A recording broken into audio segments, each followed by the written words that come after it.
सभी छात्र छात्राओं को नमस्ते मैडम। आज हम पढ़ेंगे राजनीतिक शास्त्र का अर्थ, मीनिंग ऑफ पॉलिटिकल साइंस। ये आपके बीए प्रथम वर्ष के प्रथम सेमेस्टर के लिए एग्ज़ाम के दृष्टिकोण से काफ़ी महत्वपूर्ण साबित हो सकता है। तो आइए शुरू करते हैं राजनीतिक शास्त्र का अर्थ। राजनीतिक शास्त्र वह सामाजिक विज्ञान है जिसमें अपन राज्य, सरकार,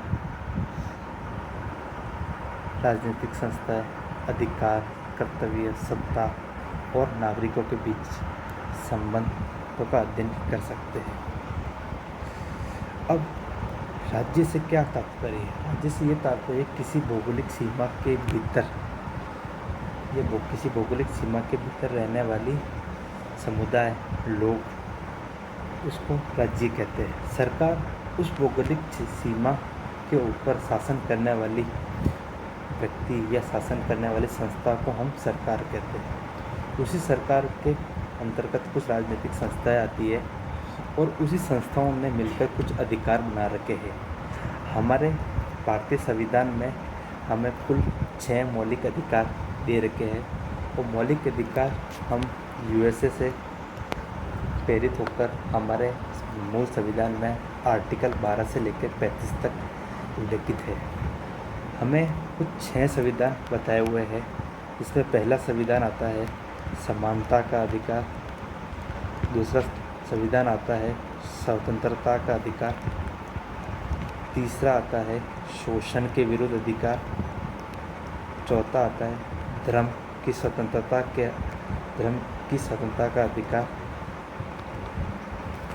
पांचवा आता है संस्कृति और शिक्षा संबंधित अधिकार, संस्कृति और शिक्षा संबंधी अधिकार, और छठा आता है संवैधानिक उपचारों का अधिकार। अभी हम इसको डीप पे नहीं पढ़ के अभी मैं आपको ओवरव्यू बता रहा हूँ, इसलिए ये 6 अधिकार हमारे भारतीय संविधान में उल्लेखित है। आगे हम पढ़ते हैं नागरिकों के बीच में संबंध। सरल शब्दों में राज्य कैसे चलता है, शासन किस प्रकार का काम करता है, नागरिक कैसे बनेंगे, इस बारे में हम आगे अध्ययन करेंगे। एक और हमें कुछ कर्तव्य भी दे रखे हैं जो संविधान आर्टिकल 51A में उल्लेखित है, जो 11 कर्तव्य हमारे संविधान में उल्लेखित है। ये संविधान हमारे यूएसएसआर से प्रेरित होकर लिया गया है। ये मूल संविधान में नहीं थे, इनको बाद में ऐड किया, जिसके बारे में हम बाद में विस्तृत में चर्चा कर लें। आइए पढ़ते हैं हम राजनीतिक शास्त्र का इस क्षेत्र। इसमें पढ़ते हैं राज्य का अध्ययन आता है। राज्य कौन सी सरकार में क्या क्या अंग, विधायिका, कार्यपालिका, न्यायपालिका और उनका कामकाज आता है। राजनीतिक संस्था आती है, दल, समूह, जो भी चुनाव के प्रक्रिया, सिद्धांत आते हैं, कुछ अंतर्राष्ट्रीय संबंध आते हैं। एक राज्य दूसरे राज्य के बीच में किसी रिलेशन से कुछ काम करता है तो उसके बारे में पढ़ते हैं। नागरिक और राज्यों के बीच में संबंध, जो कर्तव्य और जिम्मेदारी होती है, उसके बारे में अध्ययन किया जाता है। उसी प्रकार उल्लेखित राजनीतिक शास्त्र की प्रकृति।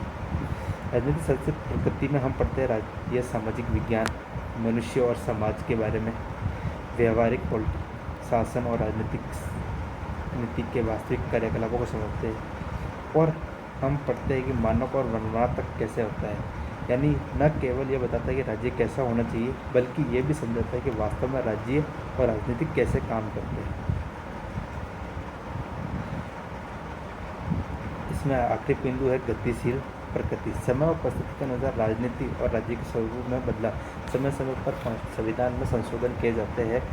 वो जरूरत के हिसाब से उस हिसाब से स्वरूप बदला जाता है। आज का लेक्चर इतना ही होगा। धन्यवाद।